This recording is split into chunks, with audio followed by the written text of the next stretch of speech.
Hey there, true believers, and welcome to episode 4 of the Fantastic Four Fancast. I'm Nate Charles, your host, and I'm joined by my co-host, the Hobo Santa himself, Shane Murray. Shane, how you doing tonight? Good. How are you tonight, bud? Oh, I'm doing all right, doing all right. Been a bit of a long day, but I'm here. We're talking about the Fantastic Four. I'm ready to go. How was your weekend? It was all right. Too fast. Too fast. Did you get Felt anything, did anything fun? got that laser engraver set up yesterday to try to cut out some stuff. We were working on that.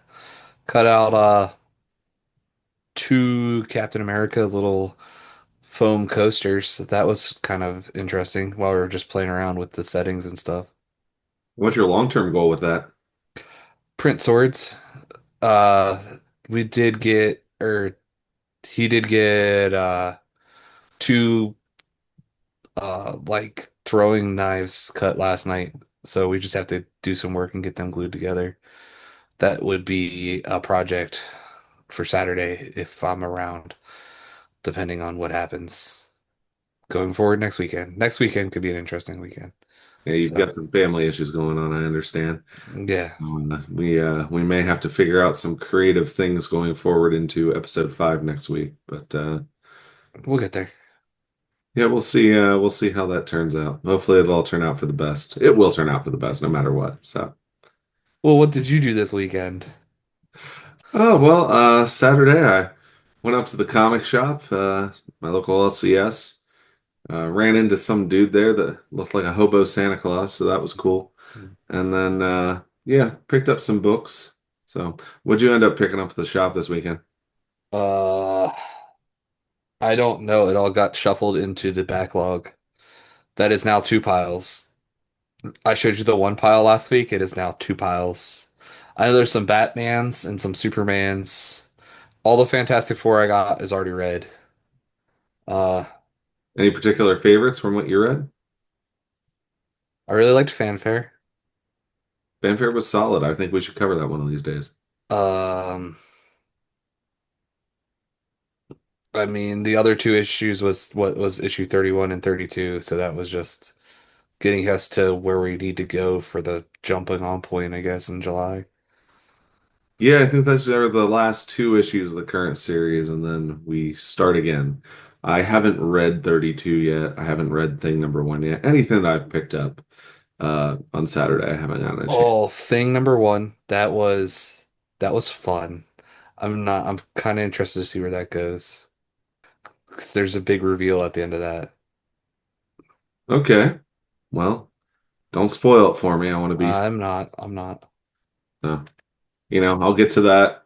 Uh, after I get through Space Ghost and Redcoat because I gotta give love to my indie series that I like reading, and then I have some Ultimate Spider-Man, Uncanny X-Men, and there's a Hulk and Doctor Strange team up one shot that I also need to dive into.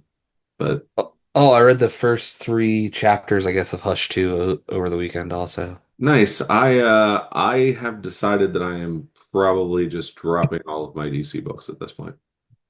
Yeah, I remember you saying that. Yeah, I needed to make cuts somewhere, and unfortunately, while they're not bad, I mean they're very good. It's just stuff that I'm not looking forward to as much as my indies and my Marvel. Yeah, no, I mean, everyone's got their thing.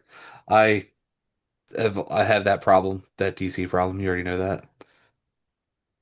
Yeah, every once in a while you just got to cut one of the big players.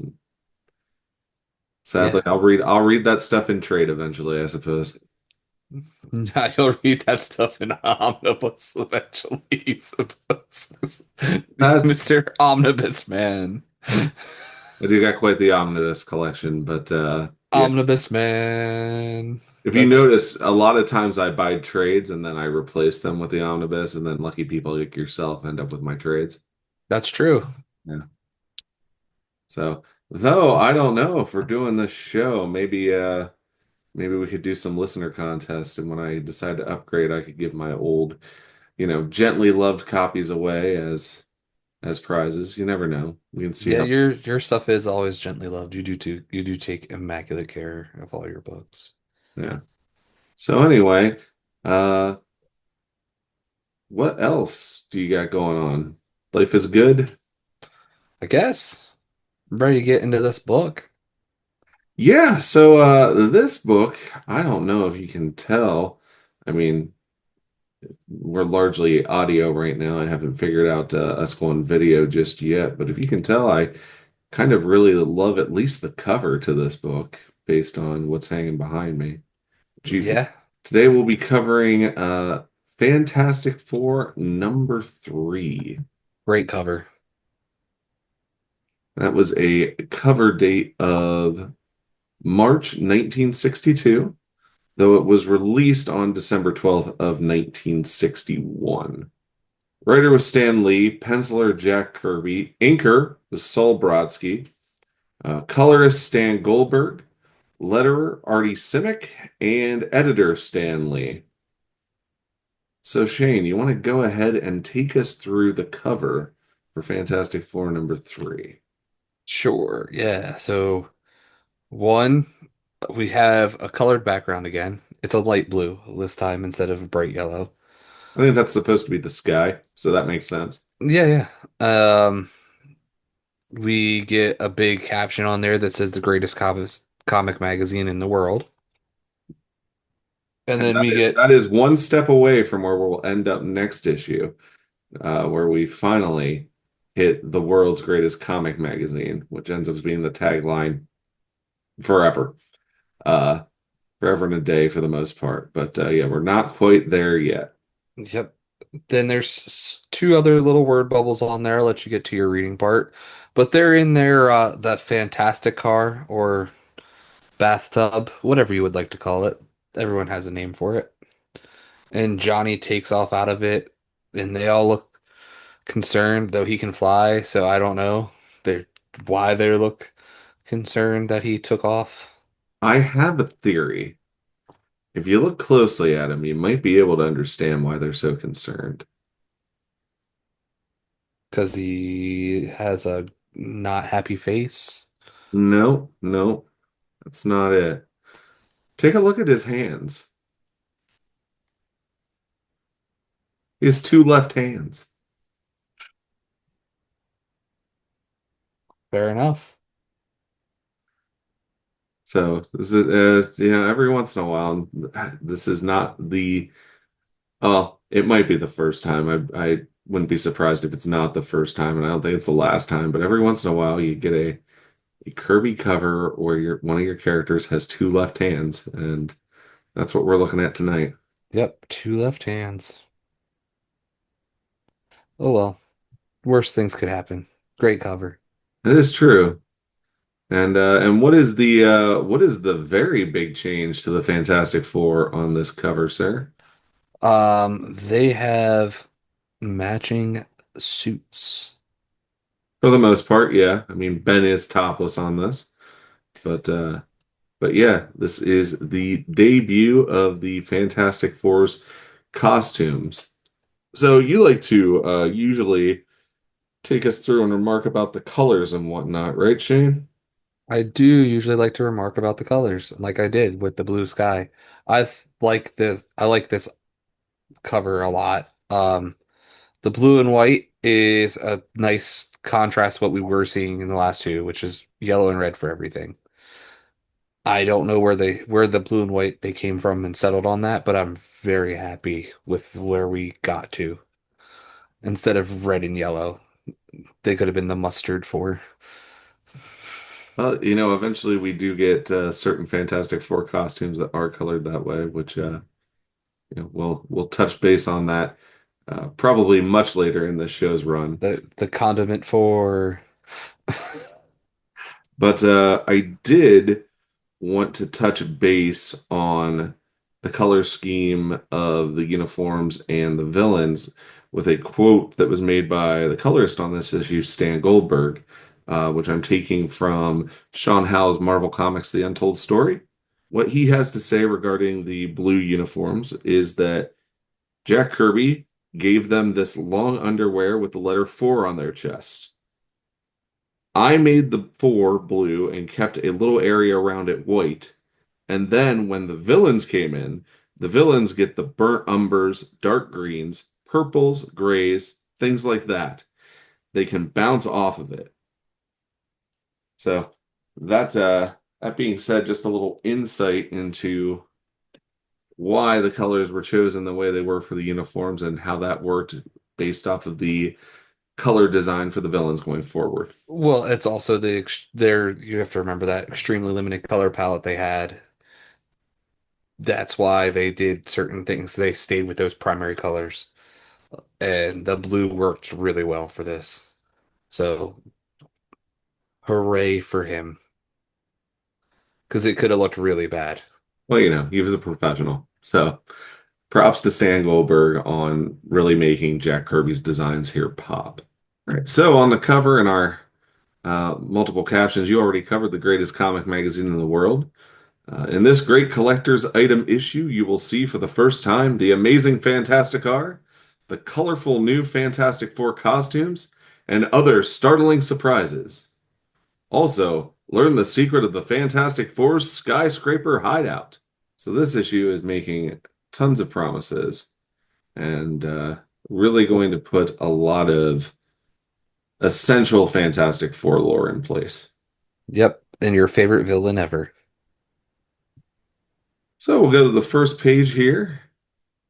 Lead off with the title, The Fantastic Four in The Menace of the Miracle Man. Can even the Fantastic Four defeat a man who performs miracles? And what do we see in our opening panel, Shane? The Miracle Man looking like he's floating while his assistant pulling a ring up from below above his like through above his feet, up his legs. Slash pulling it down. Like she's in the motion of like she took it up and now she's bringing it back down. We'll lead off with chapter 1 as he does this in front of an astonished crowd. He says, Ah, from my vantage point up here, I see we have 4 celebrities in our audience. Let me introduce them to you. Meanwhile, the crowd's murmuring, Look, the Miracle Man is actually floating in the air. He can do anything. How does he do it? There are no wires, nothing. He really does work miracles. And we see the Fantastic Four in the audience in close up. First is Reed Richards, better known as Mr. Fantastic. Next to him, fully visible, it seems, is the so-called Invisible Girl. On her left, we find the Thing. Don't be bashful, Thing. Let us look at you. Get that spotlight off me. And the youngest member of the Fantastic Four, known to the world as the Human Torch. There you have the Fantastic Four. They're supposed to be the most powerful, most amazing quartet in history. But I say to you, bah! Next to my power, they are nothing. Can they become all-powerful giants at will? And what happens, Shane? He grows and dwarfs the crowd. Almost touches the roof with his head. Look, it's impossible. Can they change their composition of their bodies to anything they wish? Can they turn themselves into water, metal, or even gas? And it looks like he's turned himself into a human-shaped cloud. I think I may have saw that floating by in the sky when I was taking a walk today, honestly. I mean, I thought it was it almost looked like the Mushroom Man or the The gosh. Michelin Man? Yeah. I can see the resemblance. We must be dreaming. It's mad, insane. Will the power of the elements do their bidding? Can they control the storm, the thunder, the lightning? Ha ha ha! I'm going to take issue with the Miracle Man here because, I mean, he talks about the elements. You look at a lot of things people talk about fire, and that's definitely something the Human Torch can do. So I feel like he's a little bit off base here. Yeah. The Fantastic Four. I sneer at their puny powers. I mock their childish feats. And out in the crowd, that looks like Johnny and Reed need to hold back Ben as he is charging for the stage. With those terrible sunglasses. Thing, wait. Lego, that's the last straw. Let me at him. I'll wipe that grin off his oily face. Let me at him. Miracle Man now has two logs on either side of him on the stage. Ah, I was hoping one of you would accept my friendly challenge. Step right up, Thing. Let us have a little test of strength. Your overrated brute force against my miraculous powers. This will be a defeat you shall never forget. Pick any one of these two tree trunks. They are both the same size and weight. I'll take this one, you loudmouth. Now what? Now try to shatter it. And Ben brings his fist down on the tree trunk. Oh yeah, with a powerful pow. You think I can't, huh? Just watch this. Ugh. Mm. There. I I did it. Crash as it falls to the stage. All right, smart guy, it's your turn. Ah, so it is. But you'll forgive me if I do not exhaust myself as you did. For me, the power of one finger is quite enough. What do you think that exclamation point is saying there? Oh, not Jolly Gee Willikers, Batman, that's for sure. Ben points accusingly at the Miracle Man. It's a trick! It's gotta be a trick! Nobody is that powerful! You lumbering fool! What do you know of my miraculous power? You, with all your animal strength, could not hurt me with your hardest blow. Oh no, try this for size. What's he do, Shane? Oh, he punches him right in the kisser. Certainly, if it will serve to convince you. He's miraculously unharmed. Which puts Ben into a fit of rage, Oh causing my gosh, yeah, it does. Reed has his arms wrapped a couple times around Ben here, and Johnny looks like he's just trying to get in between him and the Miracle Man, while Susan, I don't know if that's hysterics or what behind Reed, but she has her hands thrown in the air. It ain't possible. I could have smashed through a stone wall with that punch. Let me at him again. And so I conclude my performance. Reed, stop him! He's going berserk! Hold it, Thing. That's enough. Minutes later, in their air-powered Fantasticar, four mystified figures approach their secret headquarters. And we get our first interior page shot of the Fantasticar. Lots of lights coming off the Fantasticar here in this show. Oh yeah. You've been so silent, Reed. What are you thinking? I'm thinking that it is fortunate for us and for the world that the Miracle Man is not a criminal. For if he were, he might be the one foe that we could not defeat. But little does Mr. Fantastic realize how prophetic his words are, for at that very moment backstage, the time has come for me to throw off my mask of respectability. Now that I have demonstrated my powers to the world, it is time for the Miracle Man to strike. But I need a bold, breathtaking feat to strike fear into the heart of the public. Something to make them realize that the human race is powerless against me. And he looks out the window across the street to the old Bijou Theater. And he sees what looks to be a giant, I don't know, wooden or stone statue of a monster with a big fin on its head. It is. I believe they bring it out later on that they say that it's made out of wood and paper mache. So it's advertising a movie called The Monster from Mars.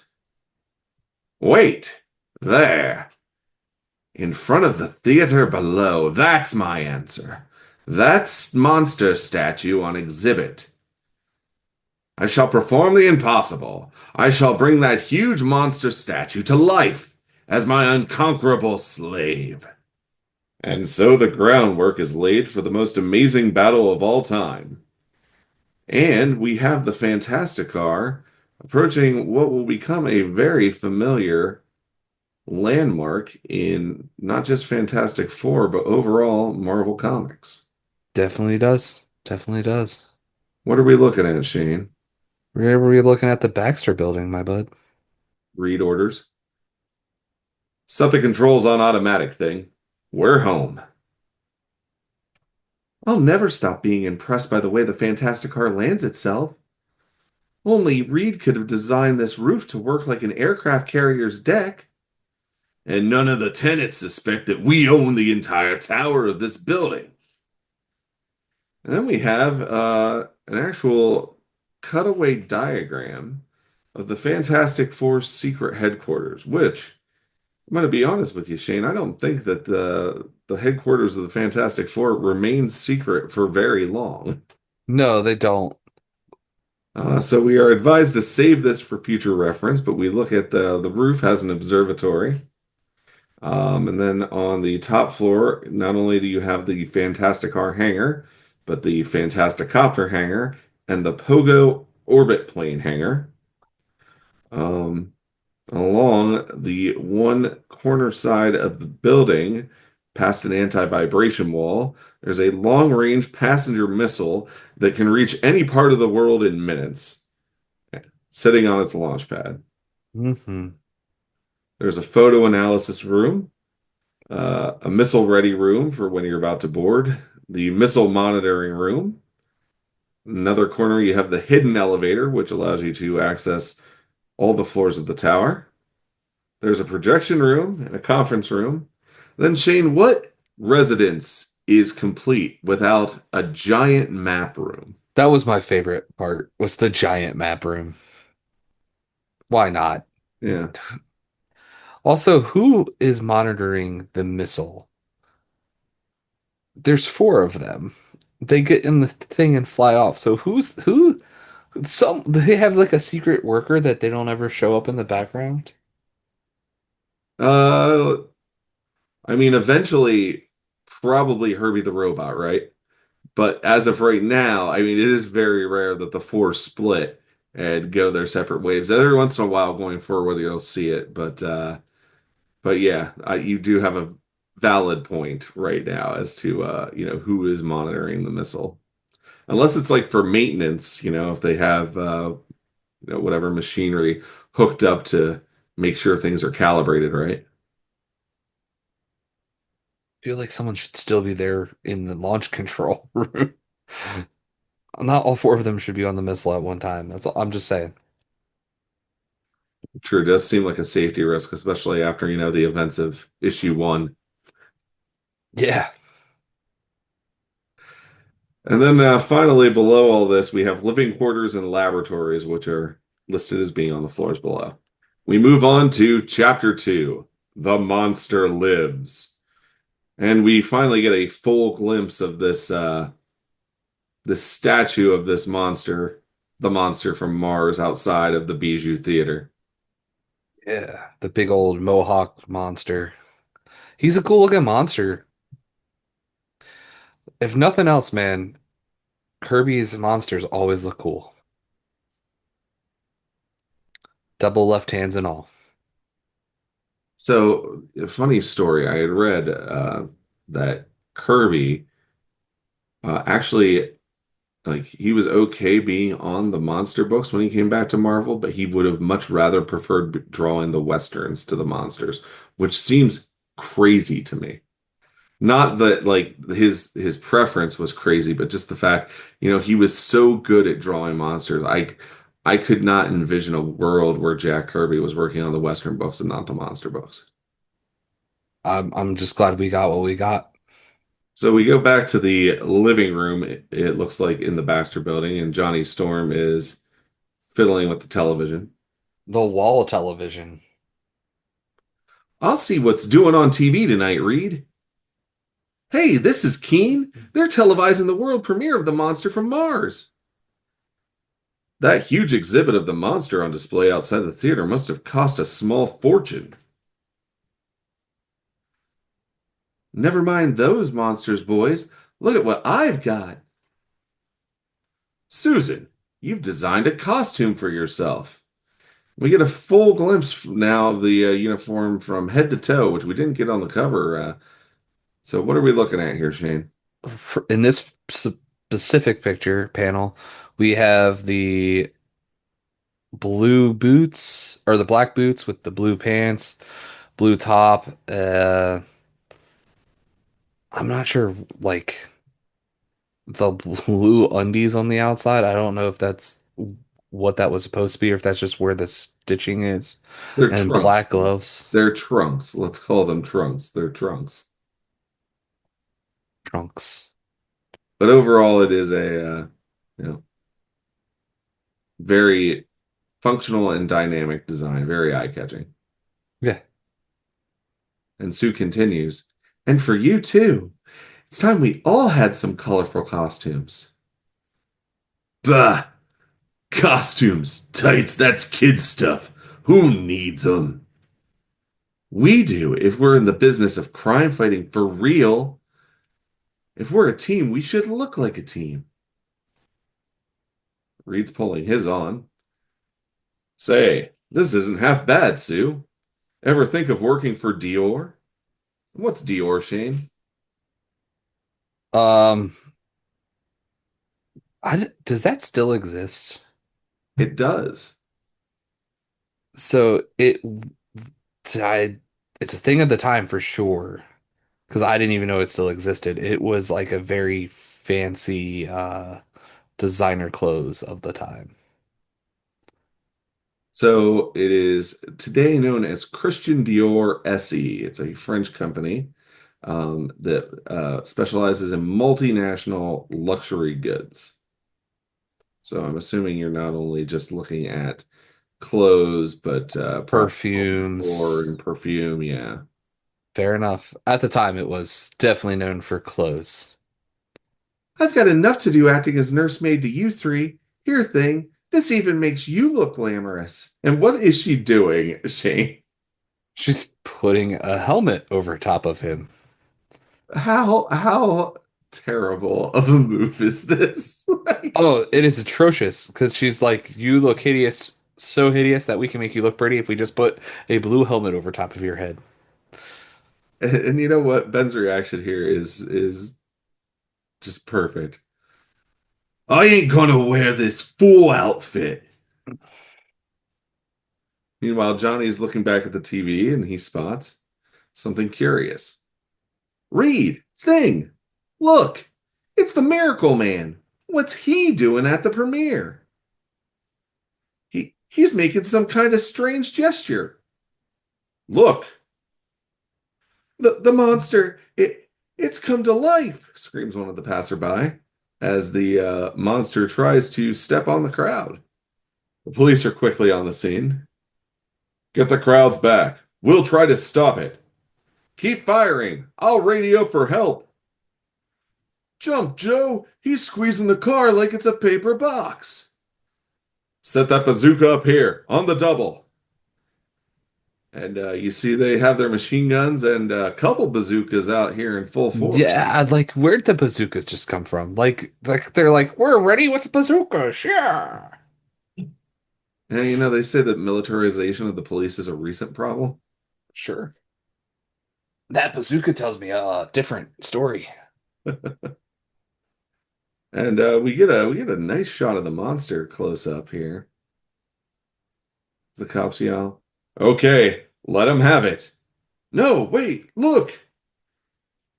And what happens, Shane? He disappeared. They hear or see a blinding light and hear a pop. He he vanished right in front of our eyes. In back of the Baxter building, Johnny clicks off the TV. Yep. It, it was the Miracle Man. He did it. He caused the whole thing. I don't know how, but he did it. This is what I dreaded. The one man whose powers seem to be greater than ours. He must be stopped. Power schmower. Just you let me get my hands on him again. We've we've got to warn the commissioner. But as Stu is about to learn, the commissioner has already been warned. Phone call for you from the Fantastic Four. Good. I want to read them this notice I received. Reed, I'm authorizing you four to do whatever you can. This menace must be stopped. And the note is very direct and it reads, I, the Miracle Man, declare war on the whole human race. I intend to conquer the earth. And so it begins. The Fantastic Four sets out to do battle with the man who can work miracles. We'll each search a different section of the city. Good luck! And they're in the Fantastic Car, but what is it doing? It's separated into four different little tiny shuttles. Air shuttles, I would call them, I guess. At that moment, barely half a mile away, a living monster crashes through the brick wall of the nation's most carefully guarded jewelry store. Stop him! He seized $1 million worth of gems. Stop him? How? And yeah, the monster just crushes the front facade of a building here. Yeah, he has about as much care for public property as Ben Grimm. Maybe less. But luckily, the keen eyes of Mr. Fantastic spy the lumbering monster, and he's coming this way. I've got to trap him. And Reed now, he's coming out the window stretching. In the next panel, he literally turns himself into a crisscross net across the street throughout the windows of the building, which honestly is quite a brilliant idea when you're trying to keep something from advancing. It's a great tangle system. Like, it was super smart. I said, good on you, Reed, using your big brain. I'll make a human net out of my body, stretching it to its absolute limit. And the monster actually tangles himself up but good in Reed's body. I've got him. And what does that monster say, Shane? Arrgh. But another figure also is on the scene. The Mystic Miracle Man. Mr. Fantastic. You! And Miracle Man has a brick in his hand. Yep, he is the first one to throw a brick. The ultimate miracle. I still can't believe this works. That's all I have to say. It'll take more than a rubber limb freak to alter my plans. As he throws the brick and catches Reed square in the head. Reed falls to the ground. He's rubber. Like, wouldn't it just smush slightly? Like, I don't understand this. We literally seen him climb through a rivet last issue. Let's get something. Let's get some consistency here with how this works.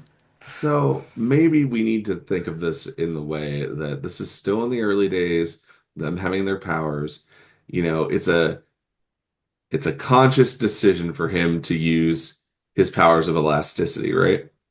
Right. Maybe he wasn't quite expecting it, and because he was already stretched out to his limit, he couldn't also focus on the elasticity of his head since the rest of his body was stretched across the street and, got a lucky shot off on him. All right, I'll give you that. I'll give you that. We'll use that as our explanation. And silently, man and monster vanish into the gathering darkness. Minutes later, and Reed is in the commissioner's office. Getting dressed down by the commissioner. Yeah, and I mean, what gives him the right? Like, what's he out there doing? I mean, that is also a fair point. The bazookas did nothing. So, I'm disappointed in you, Reed. You almost had him, and then he slipped through your fingers. I, I'm sorry, Commissioner. Sorry? Is that the best answer I can get from Mr. Fantastic? What happens next? Whatever it is, sir, the others are still on patrol. We'll stop him yet. But how can a man who works miracles be stopped? That is the problem confronting the guards at the local ordnance depot. We see some MPs firing off at the monster, which is out of frame. hmm. It's the monster! He's after our new atomic tank. Atomic nukes, atomic nukes, atomic nukes. You can tell that it's a story of the time because they're like, everything's atomic or nukes. And from above, another fantastic figure hurtles on the scene. And who shows up in his section of the Fantastic Car? Johnny does. I found him! Diving from the hovering Fantasticar, Johnny Storm plummets to Earth in a death-defying plunge. But before reaching the ground, he is fully aflame as the Human Torch enters the battle. And the torch begins encircling the monster in flame. I've got to finish off that oversized Hulk so that then we can concentrate on the Miracle Man himself. You trying to grab me, chum? Well, go ahead. Be my guest. Chapter 3: The Flame That Died. And we see a nice half-page splash. We do see a night of Sue and the thing showing up at the same time. But did you notice in the corner that Stan and Jack have their names in the box again? I did, yeah. I think that's been consistent through all the chapters so far, at least of this book. I don't think it's in the second It is one. Okay, yeah, it on the is. right-hand side of the half-page splash. I was too busy staring at the actual art to notice the signature on that one. I mean, it is gorgeous. Yeah. And the thing, despite his protest earlier, is definitely wearing that full outfit. It's wearing that full outfit, which is terrible because like everyone else doesn't have to have a helmet. He's got a helmet on and the suit doesn't look is like oversized for him. The rest of them looks like they're pretty form fitted. And his is just like he's basically wearing a blue garbage bag. I mean, you're not wrong. Thing, look, it's the torch. He's found the monster. That means one thing. Yeah, the Miracle Man must be there too. Let's go. And they land their sections of the Fantastic Car, and the first thing Ben does is take off his helmet. Yeah. And the next thing he does is tear off his shirt right in front of Sue. Disrespect runs both ways here. Yeah, it does, I guess. You stay hidden, Sue, in case we need you. As for me, I'm getting out of this monkey suit so I can move. But before the enraged thing can reach the scene, Johnny has actually managed to set this monster on fire. Hmm. Attaboy, you got me! But I've got news for you. You're about to learn something about the Human Torch. I'm just too hot to handle. And the monster is just engulfed in flames at this point. Yeah, so fast. He was nothing but wood and plaster. How did the Miracle Man make him move? How? And the army now is opening fire on the torch. Hmm. We can't take any chances with that flaming menace flying around. Bring him down, men. I mean, he did burn down a couple jets not that long ago.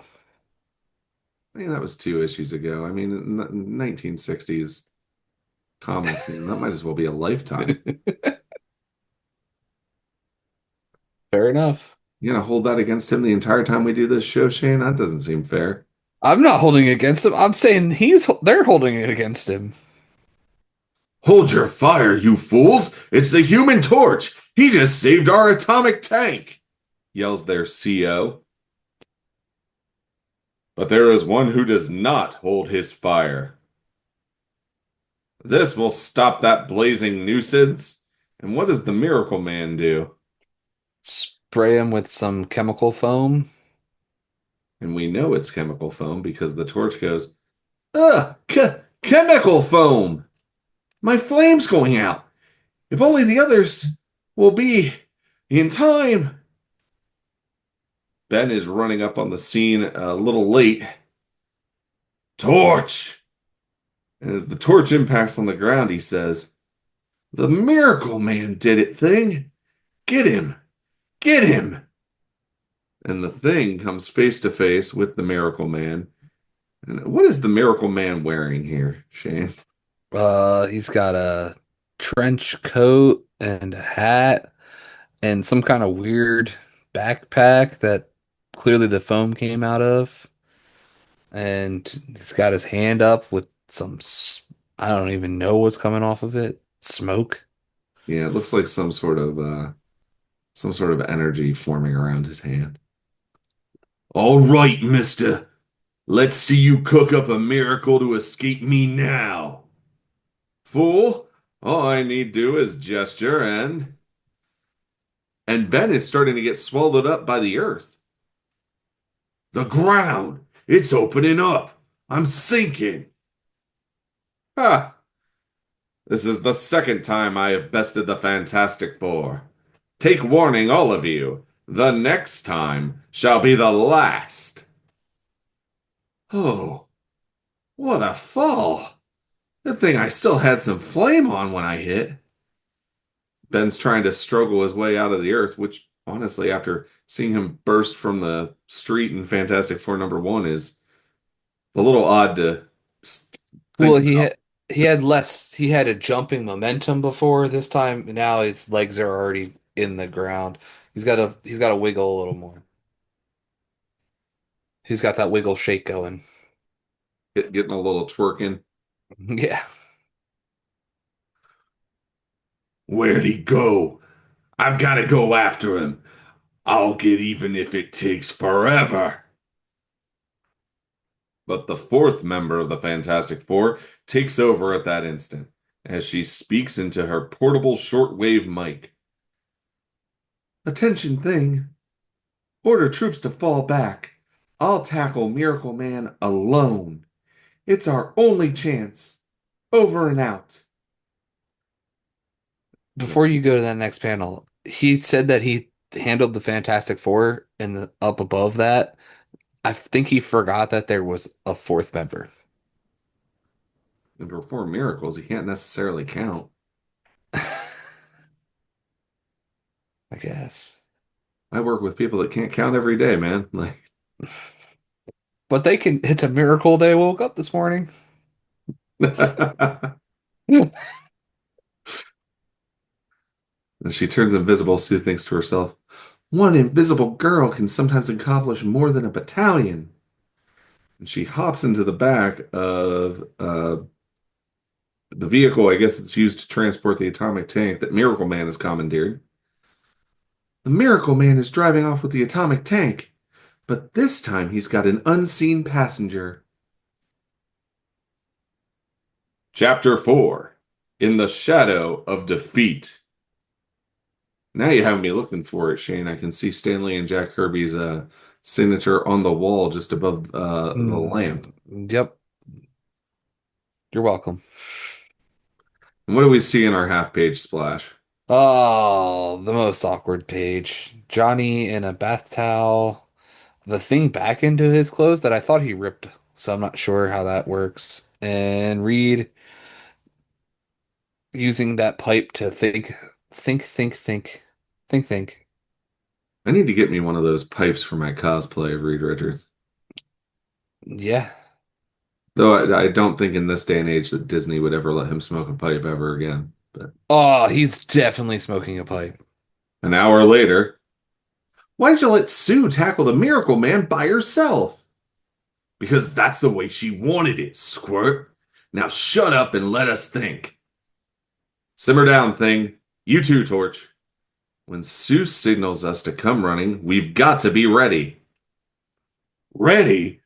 I'm always ready. The next time I get within grabbing distance of that guy, I'll make mincemeat out of him. He thinks his powers are greater than ours, huh? Well, they ain't. He's just trickier, that's all. Nothing's more powerful than those cosmic rays that turned us into what we are.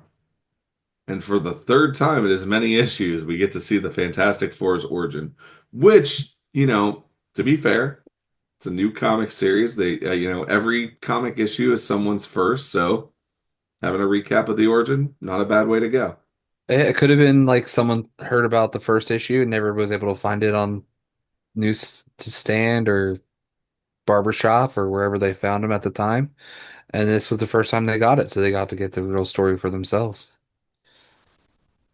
I'll never burn the memory of that accursed day from my mind.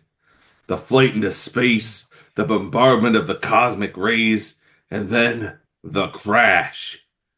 I'll never forget seeing Susan grow invisible right before my eyes, or the look on all your faces as I talked to you while I was still Ben Grimm, before I began to change into the Thing. And how about you, Reed? How did you feel when during our battle you realized you had changed too? Your limbs had turned to elastic. You could mold them into any shape. But the most uncanny thing of all was seeing Johnny's body turn into living flame. Being lighter than air, as he blazed like a human torch, he was actually able to fly. Gravity meant nothing to him. That's when we decided that our destinies were all entwined. So we decided to remain together as the Fantastic Four. Fate has been good to us, Ben. We've been able to use our powers to help mankind, to fight evil and injustice. Well, sure, it's been great for you, but what about me? I'm just a walking fright and ugly, gruesome thing. But you once changed to your normal self for a few minutes. It might happen again, for a longer time. Bah! I don't want to be normal for a few minutes. I want to be Ben Grimm again. I want Sue to look at me the way she looks at you. My sister? Don't kid yourself, thing. She wouldn't go for you if you looked like Rock Hudson. Why, you crummy brat, I'll teach you to laugh at me. And Ben takes a shot at Johnny and misses and puts a nice big hole in their wall. Yes, he does. Hey, you big ape! I was only kidding. Look out! Don't! All right, if it's a fight you want, and Johnny flames on and starts circling him with flame. Flame off, blast you! Fight like a man! Sure, if you use your inhuman strength, that's okay. But if I use my flame, you don't like it. I'm leaving. I'm sick of looking at your ugly face. You give me a swift pain. Go on. Get out while you still can. Why can't you control yourself, thing? Why must we always fight amongst ourselves? What's wrong with us? All I gotta do is look in the mirror to answer that one, brother. All the heck with it. Where's Sue? When is she gonna signal us? Even as the Thing wonders about the Invisible Girl's whereabouts, we pick up her trail as the atomic tank enters an auto junkyard at the edge of town.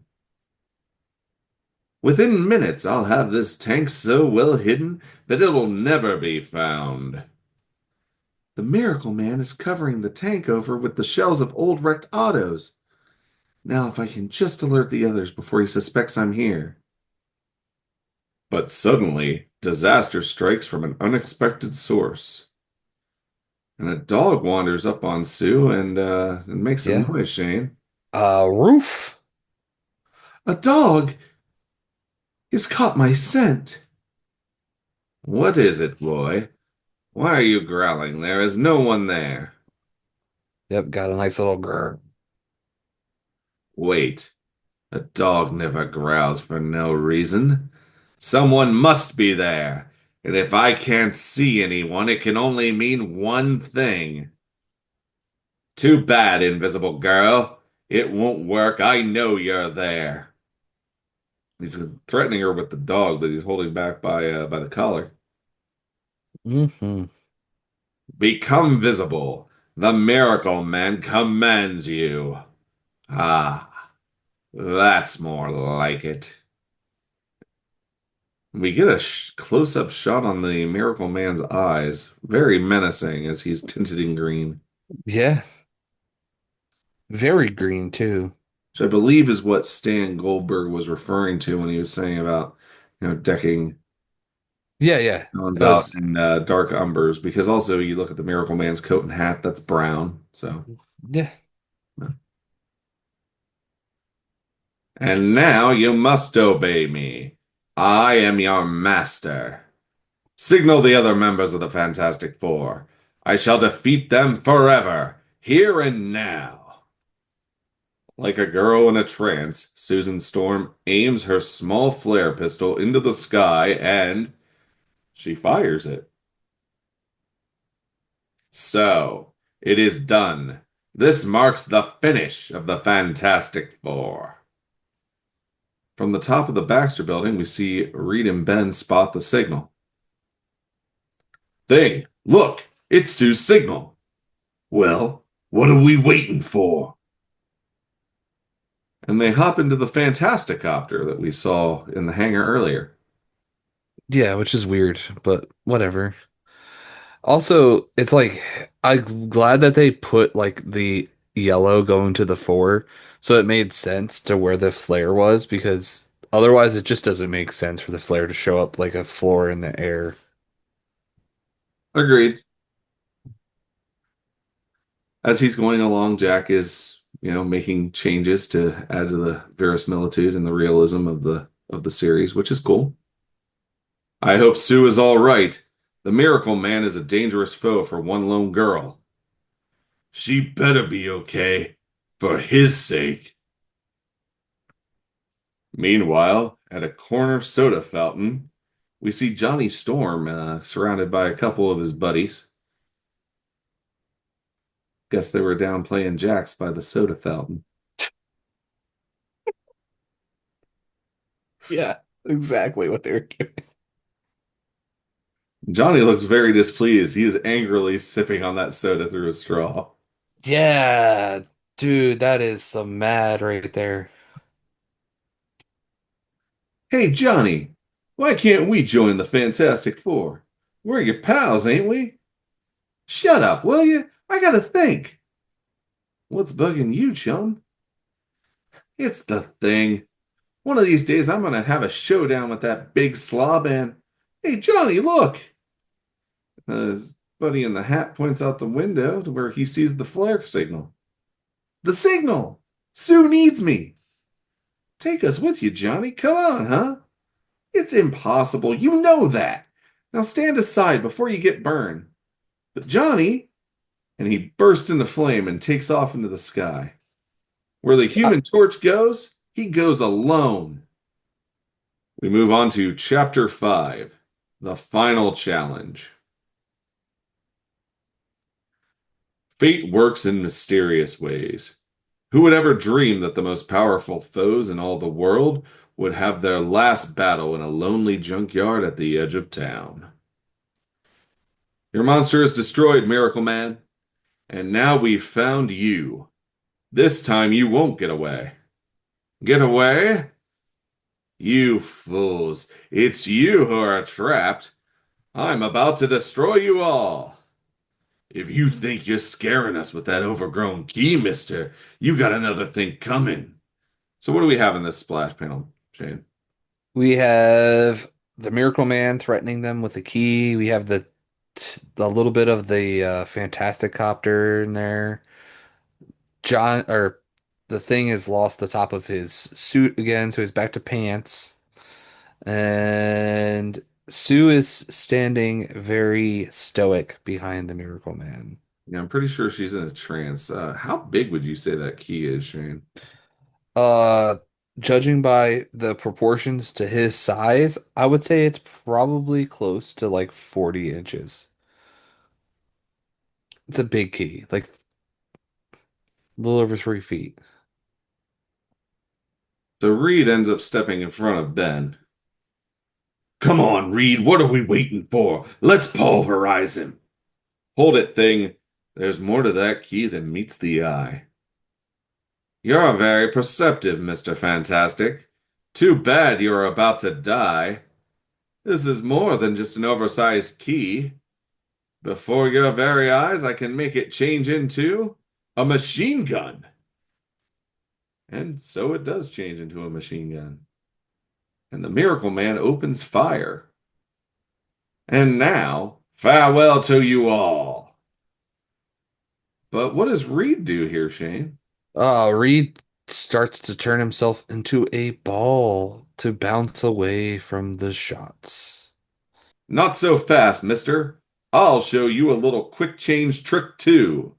Ever try to hit a bouncing rubber ball? Now, Sue seems to be out of her trance and next to Ben. Reed can't dodge those dum-dums forever. I gotta do something. And he throws himself between Reed and the Miracle Man, who is still opening fire. Like a Mhm. lumbering dreadnought, the mighty thing races between Mr. Fantastic and the deadly shells, letting his own incredibly strong body absorb the full impact of the bullets until, ugh, ugh, at last, he's out of ammo. Looks like the impact of the bullets have put the thing on the ground as Miracle Man takes off with Sue. Does look like he's down for a little bit. Just a minute. Thing, you saved me. Big deal. You better move, brother, before Laughing Boy gets away with Sue again. But before the exhausted Mr. Fantastic or the battered thing can act, the Miracle Man reaches the atomic tank and he's escaping. And the tank just flies out from under that pile of cars. Oh yeah, man, just sends cars everywhere. And as Ben and Reed head for the chopper, the torch arrives on the scene and lands before them. Yep. Reed, Thing, wait!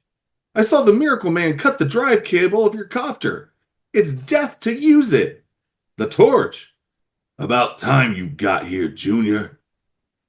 Quick, we can still follow him in one of these antique racing cars, which are stored here between exhibitions. Heck, I can fly faster than that heap. Well, why don't you, loudmouth?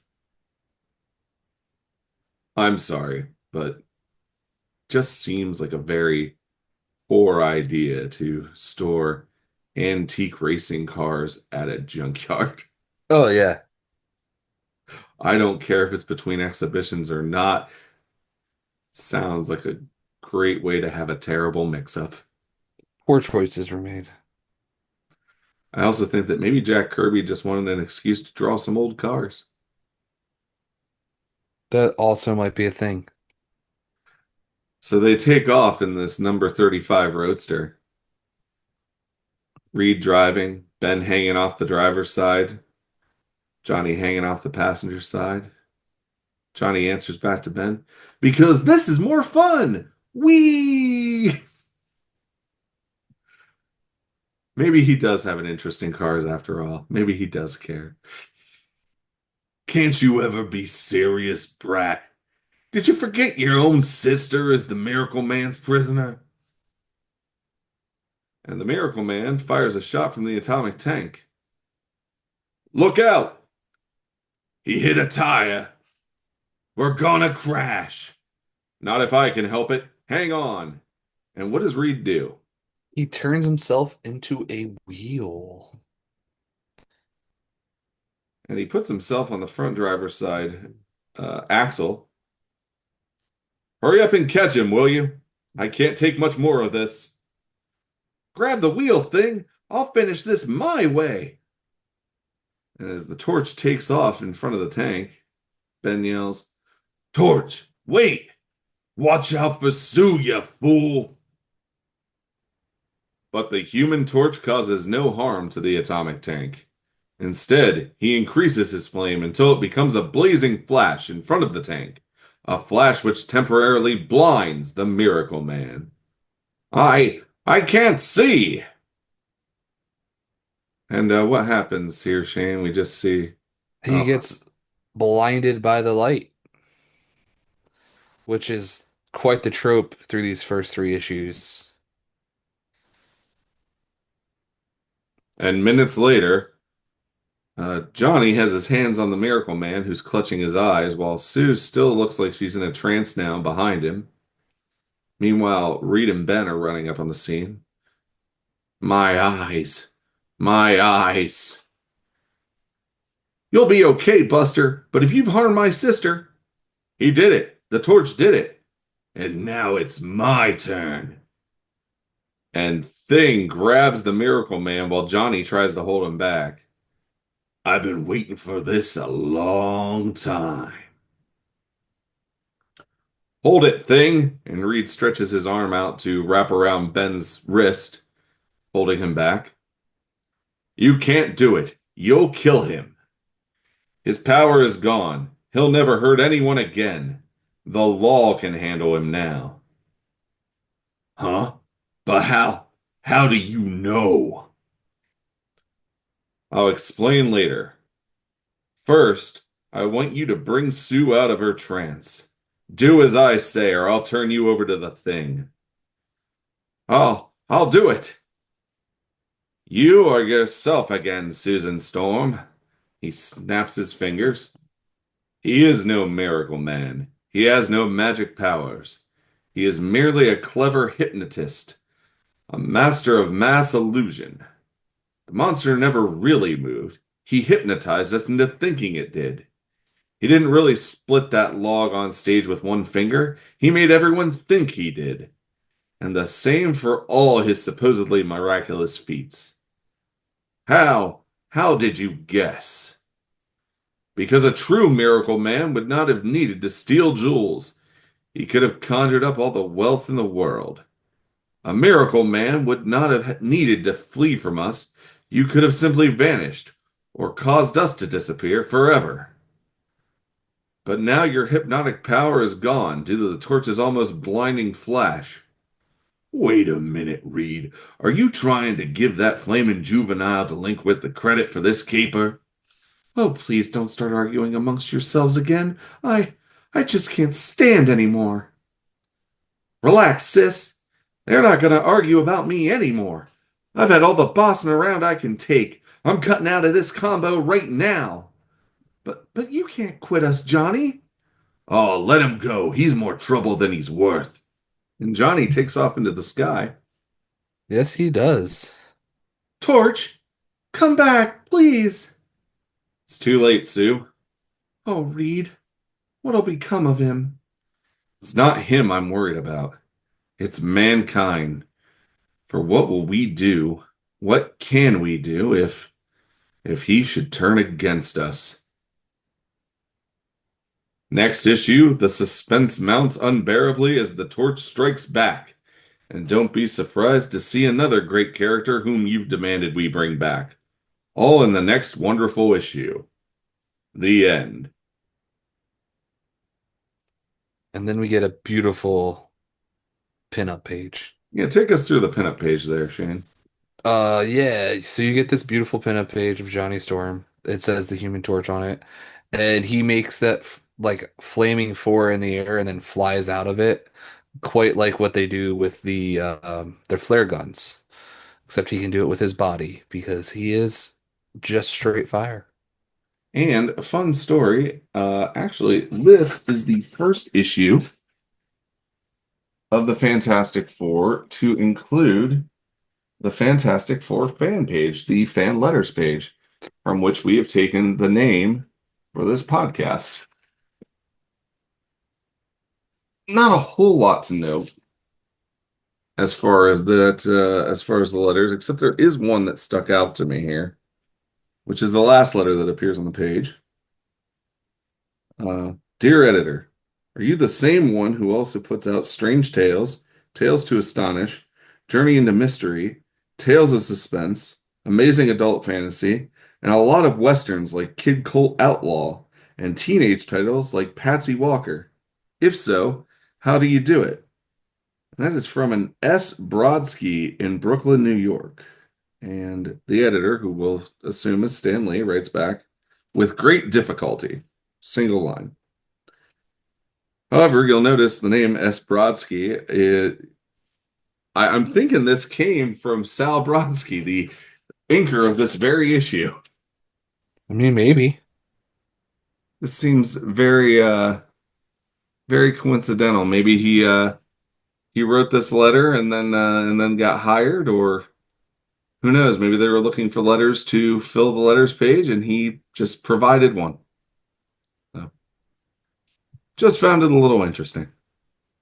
So anyway, Shane, that wraps up Fantastic Four number three. What do you think? Um, I think that we're starting to make some progress. We're starting to see the suits. We're starting to fully flush out the characters, and uh I can't wait to see some more of like the regular rogues gallery hit up this place and not just hypnotists. I mean, that Other, is fairly eminent coming up here. yeah, I know. So, So, in order to help us kind of clarify some of this uh, stuff as we like about this, we're going to introduce what we're calling four things. Um, some of these are going to be consistent topics, such as favorite panel. However, other issues may have others. But today's four things we're going to be doing our favorite panels, a section where this aged poorly, which is, perhaps something that doesn't exist anymore, or maybe terrible misogynistic comments, some other things. We also have What Were They Thinking, which is, a part of the book that didn't necessarily land for us.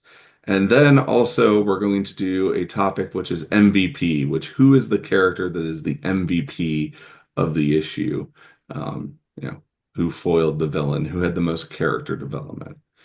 So I'm going to go ahead and we'll start with favorite panel. And Shane, what was your favorite panel in this week's book? uh, page 6, panel 7, which The is cutaway. Okay, go ahead. the cutaway of the Baxter building. So, uh, full disclosure, Shane, that was also my favorite panel from this issue. Why did this top the charts for you? It was nice to see the like a full cutaway, especially so early into the life of the Fantastic Four. It made it really feel like it was going to become a permanent structure. Like it really made it made it to me feel like it was going to be a permanent thing. Before, like it was when we were just doing like we were talking about last week that they were like Monster of the Week books. This made it feel like it was m very much going in the direction of this is where we're headed to this being a big part of whatever we're setting up here in the future. So, yeah, I'm going to be honest with you. For my part, with this being my favorite panel from the book, I am just a sucker for like cutaway panels and diagrams and whatnot. Um, when you look at like the official handbook of the Marvel Universe and they go over different buildings or, different vehicles, I just love that. And this is the first one. And you get to see the interior of the Fantastic Force headquarters. It gives you that feeling almost that you're more familiar with them, that you are living with these characters in their space. And that's just a cool touch to have to a series. Yeah. So moving along here, this aged poorly will be our next topic. I'm going to take the first hit at this, and I am going to go with page 6, which is the next page immediately, where you're seeing the monster from Mars statue outside the Bijou Theater. And the reason why I'm going to take this is because the Bijou Theater no longer exists. It was demolished in 1982. Okay. So, um, if you were going to revisit this story in the present day with Marvel's sliding timeline, you would have to recast that building as something else. So, what Okay. about you, Shane? Mine was page 8, panel. Four. And that was the panel where Reed says about this isn't half bad, Sue. Did you ever think of working for Dior? But we have established that Dior is still around to this. Yeah, yeah. I wasn't thinking about like that. I was thinking more of like just the first thing Reed doesn't think about like have you ever thought about working for yourself?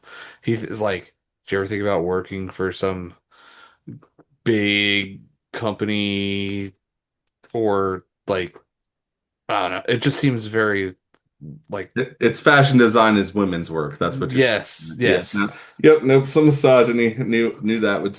That's probably gonna hit most of our this age poorly segments. But You think? yeah.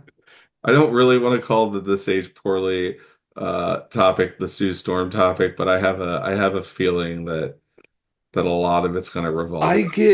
I get over some of it because I understand, but that one just really stood out to me. I don't know why. So we're going to move along here to what were they thinking as far as a part of the story that didn't land for you. So go ahead with yours, Shane. Oh, sure. Um, it's what chapter is this? This is chapter four, the beginning splash page of chapter four, where Johnny's just in a towel and everyone else is in a suit. That seems unnecessary. Well, he did just kind of eat dirt, so maybe he needed a shower after that, but it is somewhat of an awkward situation. Like there's a pile of water coming out of the bathroom. Like it is that is a weird panel, man. Well, does it make you feel better to know that not only do they not have any care for public property or private property, but they also don't have a care for apparently their own property since Johnny's just, letting water drip all over the living room floor here? No, it doesn't make it feel any better. Like someone where's Johnny's parents? Who let Sue take Johnny? We will find that out soon enough. And by that, probably in this show, that means years. So for me, we're going to go ahead and we are going to jump to page 23, panel 2, which is the explanation of the Miracle Man's powers. Um, because quite frankly, I mean, mass hypnotism is a thing, but you don't actually even need eye contact for that. So, him being blinded to lose his power doesn't necessarily work for me. I feel like at this point they just needed an out. I don't know. I love the story. There's a lot of Fantastic Four lore that gets put into place this issue. And really starts to feel like the book as it will be going forward. But I just don't quite think it sticks the landing with how the villain is defeated and the explanation of his powers. No, yeah, he's a weak villain. This is a weak villain. After we had like I think the Mole Man was a super cool villain and he got like defeated way too easy. And then we had the Scrolls last week and they had to use some brain power. Not that they didn't use brain power for this, but like this dude's just this. And again, we're back to we solved the issue with Johnny just blinding somebody. Yeah, it's a little formulaic at this point. It's like the MCU origin movies, except these guys have hair. Too true. So finally, we're gonna wrap it up with MVP. So which character gets your vote for MVP of the issue? Funny enough, mine was Johnny for stopping the monster and blinding the Miracle Man. So also my pick for MVP is also Johnny Storm. Not just for stopping the monster and the Miracle Man, but we also get a fair amount of character development in this issue for Johnny as well. We do, we do. Um, you know, his irritation and arguments with Ben uh very much come into play. We had a little hint of that in issue two, but it definitely becomes more of a rivalry here in issue three to the point where Ben throws hands and he flames on and starts flying around, which is going to become a consistent sight here. Uh, the fact that he needed to take off to let off some steam. You know, we get a little look at his friends and whatnot. We get the panel where he is enjoying riding on the side of the antique car. I feel like a lot of Johnny's character is really expanded upon for the first time, so that's why I picked him for the MVP of the story. Big character moments for him. I think he has the most growth in this issue compared to the other three of the cast. So this list is going to sound pretty familiar as far as where you can find this story. Here in 2025, they released a facsimile edition. It's also in the Volume 1 Fantastic Four Omnibus, the Fantastic Four Epic Collection, which is the world's greatest comic magazine, and the Mighty Marvel Masterworks Fantastic Four Volume 1 World's Greatest Heroes. And of course, you can find it on Marvel Unlimited as well. Uh, Adaptations in other media is a curious one this time around because do you believe that film doesn't really like The Miracle Man? No. What a shock. Neither does animation. But you know what? He does have one appearance in other media. This story is actually adapted in that amazing 1975 short-lived Fantastic Four radio show featuring Bill Murray. Episode 2 is The Menace of the Miracle Man. Highly recommend tracking that down. I listened to it on LibriVox. I'm sure it's out there somewhere else. So it's an entertaining piece of Fantastic Four history and other media. What else stands out to you this week, Shane? Well, I have my list of read. We're up to one, two, three, four, five, six. We're up to six different, I guess technically seven. I didn't put that one on there. We're up to seven different read body changes so far. So what do we have? We have the tire, the rubber ball, the parachute, the lasso arms, the stretching his body through the building, making a hammock, and making himself the size of a rivet hole is number seven. That is quite the list so far. All So, acceptable to me. So as well, far as elasticity powers are concerned, sometimes it gets ridiculous. it does. I don't think it ever I gets, like Ryan North's series, but sometimes he does things that I don't think should be part of his power set. I don't think it ever gets like Plastic Man ridiculous. So we'll deal with this. I can't wait to see how many different things come up with. We're only three books in and we have seven. So they're definitely having fun. Kirby is definitely having fun just being like, oh, he can just be rubber? Sure. I mean, we have 64 years of stories to get through. Yeah. I mean, we'll see if I stop at 100, but I have a book. I'm gonna write down how many times I see something change. So we've gone over Fantastic Four 1, 2, and 3, which have really kind of set up the foundation for the entire Fantastic Four franchise at this point. How do you feel about next week? Maybe we get into something a little more modern. Yeah, we talked about doing that. So, um, let's come out of the 60s and head to do you have a destination there, bud? So I'm thinking we head to the mid 2000s and tackle issue one of Grant Morrison and Jay Lee's Fantastic Four 1, 2, 3, 4. All right, there you go. We're gonna jump ahead 40 years and go from there. And we can get into some very heady stuff because that is the speciality of Raider Grant Morrison. Yeah, no more fun. We're gonna have it's gonna be a anti-fun episode. I wouldn't say that. Though things do get pretty grim, I will admit.